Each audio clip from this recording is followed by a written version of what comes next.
With the rise of social media, the culture of surveillance has continued to grow and surge to new levels with the release of platforms such as BeReal. BeReal is a social media platform released in 2020 that pushes users to post themselves in the moment. BeReal didn't truly find its footing till mid-2022, where users fell in love with the authenticity of its format. Instead, posting when they pleased, users are prompted to all take a photo with their front and back camera at the random time of the day.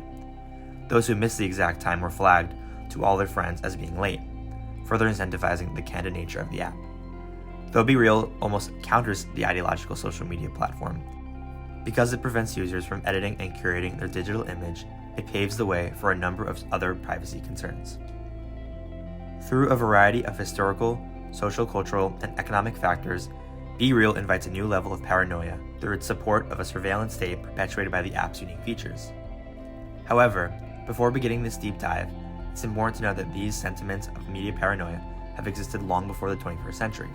For instance, the rise of the mobile phone initiated several of the anxieties that we now know and experience today. According to James Katz's Evolution and Impact of Mobile Communication, teens gather around their mobiles to read and compose messages, and they collect messages and share them among their cliques. SMS is having, we believe, a substantial impact on their lived experience. It is an important part of dynamically fine-tuning social relationships and self-image construction. The crisis is not about the loss of intimacy, but the ascendancy of the private sphere over the public sphere, and the subsequent loss of formal conversation, which is an important form of expression and sociability. Moreover, the creation and growth of photography as a medium has also sowed many seeds of the current surveillance state. In Plato's Cave, Susan Sontag describes the relationships of power within photography and the history of how photography has perpetuated hierarchy. She asserts that cameras are inherently predatory. For example, in the late 1800s, the criminal justice system began to use the camera as a means to document inmates, a testament to that ingrained power imbalance between photographer and subject. This was furthered during the Vietnam War, which popularized photojournalism. Although necessary to inform American citizens of the ongoing atrocities, the photos were also proof of someone choosing a photo over intervening to help someone's life. This can also be seen quite prevalently nowadays, as the phone and camera have merged, with people choosing to record instead of actively participating. The phone camera and social media have become secondary figures in our lives, dictating behavior, and BeReal is a testament to this. Now, when discussing the harmful effects of social media, Gen Z often bears the brunt of the criticism. But what if we told you that there's a larger culture of expectation in our parenting that has directly contributed to this state of surveillance? According to Dana Boyd's Privacy, Why Do Youth Share So Publicly?, teens are actually quite aware of their privacy, choosing to instead worry more about direct surveillance from authority figures, like parents or teachers, rather than internet strangers. This redirected fear is a result of the intensive parenting styles used in the West, where there's a level of expectation and performance surrounding what it means to be a good parent. Parents are expected to intensely survey their children as a means to prove how adequate of a parent they are, leading to a greater culture of surveillance that has then trickled down into how we use our media. For years now, we've been seeing social media grow in power, both in social-cultural and economic, and the ways in which this growth has occurred has dramatically changed our understanding of what personal privacy is. In Online Social Capital is Capital, K-Nex Faulkner affirms that with the monetization found in social media, there is a steady blurring of the lines between labor and leisure. For instance, there's an increasing amount of micro-influencers and integrated digital advertising, convoluting the personal and professional, the private and public. The concept of lifestyle blogging has thrived off inviting a viewer into one's personal space and then directly profiting off of that. Because social media has been commodified, whether through literal economic profit or the figurative social capital, aka clout, it encourages a cycle where users feel a need to constantly engage, constantly jump on the next trend to stay relevant, and hopefully gain some of that benefit. This ultimately lays the foundation for perpetual performance, perpetual surveillance, and thus perpetual paranoia.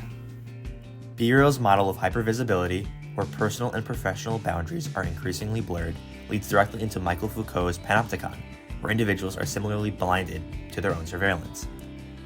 Azure Aslam's contemporary panopticism, current social control, provides a lens to view Foucault's panopticon from a more modern perspective, where he makes it clear that the apps we use on a daily basis serve as another medium for passive surveillance and control. In the piece, David Leon defines surveillance as the focus, systematic, and routine attention to personal details for purposes of influence, management, protection, or direction. With social media, this concept of surveillance takes a totally new form.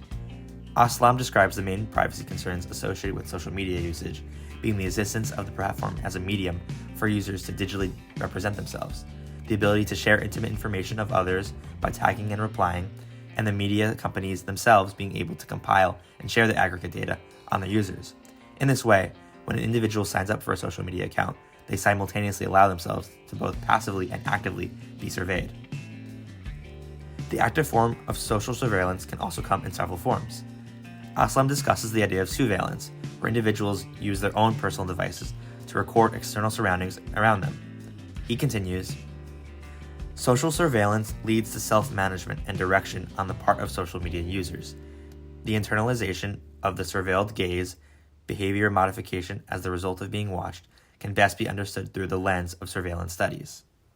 In most cases, people are self-aware of their surveillance, to the point where it's become a shared meme.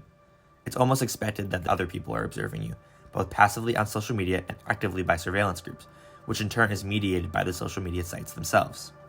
Ultimately, these various historical, sociocultural, and economic factors have combined to create the paranoia and anxieties we know today surrounding social media's state of surveillance. With BeReal specifically, this paranoia takes a unique form through its medium. And everyone stop what you're doing and BeReal, conceptualizing BeReal as a live public.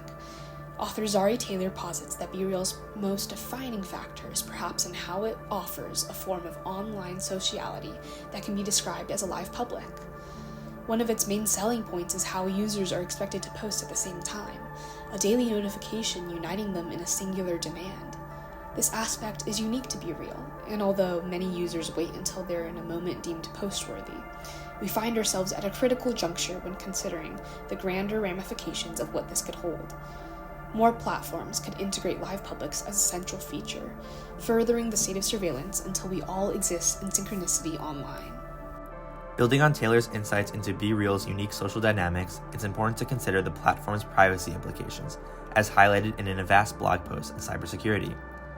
BeReal's approach to real-time sharing and its emphasis on unfiltered content brings several major privacy concerns to the forefront. Firstly, the app encourages users to share unfiltered and unedited photos, but its terms of service allow for the use of these photos for up to 30 years, leading to potential misuse in ad campaigns or promotional materials. This, coupled with the nature of the app, which promotes sharing of unfiltered moments, could result in unintentional exposure of sensitive or private information. Secondly, BeReal's unique format, which includes a 2-minute window to capture and share a photo without editing or filtering, increases the risk of inadvertently sharing identifying information such as location or personal details. The use of both front and back cameras further exacerbates this risk by capturing more information without user awareness.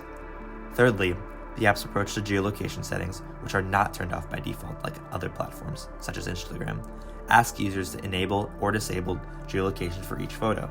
This poses a significant risk, particularly in the app's discovery section, where real-time location information could be misused for stalking or profiling. Finally, BeReal, like many social media apps, employs third-party cookies and data tracking to serve personalized ads, a practice that, while common, poses a threat to privacy by using online behavior for advertising purposes. With BeReal's disruption in both the norms of social media and the surveillance state, it has undoubtedly become a fixture in our everyday culture. A clear instance of this appears in an SNL skit from 2022. Light it over now or we kill you! I want to, but I can't. Because it's... What is it? It's time to be real. Time to be what? Time to be real! Wait, it is? Yep, I just got the notification. It's time to be real. Okay, everybody shut up! Yeah! This was a major signifier in defining just how prevalent and pervasive BeReal had gotten. It had become a widespread phenomenon, and a pop culture leader like SNL had only confirmed this. This pervasiveness has led to several users in real life expressing heightened stress due to the app. The Face article, BeReal and the Non-Stop Urge to Contentify Our Lives by Felicity Martin. Several users shared on Twitter, now known as X, their anxieties regarding BeReal. BeReal gives me such bad anxiety because it's just another short deadline I know I'll miss, one user writes on Twitter. Sorry, I think BeReal is far too much pressure, another says. BeReal is reminding me that I have to look good 23 to 24 hours of the day because I don't know when they're going to choose me as their target, echoes another. These are snapshots of how the app has negatively impacted users and just how damaging this constant state of surveillance can be. There's a paranoia to post, to look good, to be doing something interesting when you get that notification. This is simply too much for users to keep up with, and has led to the app's gradual decline. Although BeReal has not regained the popularity peak they achieved in 2022, there will undoubtedly be prevailing effects in how social media surveillance has changed. Its popularity has invited a new wave of similar platforms. For instance, another photo-sharing app, Laps, has recently been gaining traction. BeReal has also inspired BeFake, a copycat app that instead allows users to edit their photos before posting them with AI. This opens a whole new breadth of paranoia regarding AI, as well as a new set of ethical questions. The surveillance state is ultimately growing due to these social media apps. Each year, there is a new trending platform that only contributes to the paranoia of users and builds on to the pervasiveness of digital technology in our everyday lives. Although it would be easy to blame BeReal's singular virality, it most certainly did not happen in a vacuum. The historical elements, from the creation of the mobile phone and camera, to the social-cultural elements, such as parenting styles and the social surveillance, to the increasing capital of being active on social media, have all contributed to the state of surveillance. BeReal was merely the latest medium. The greater question we must be asking is, what's next?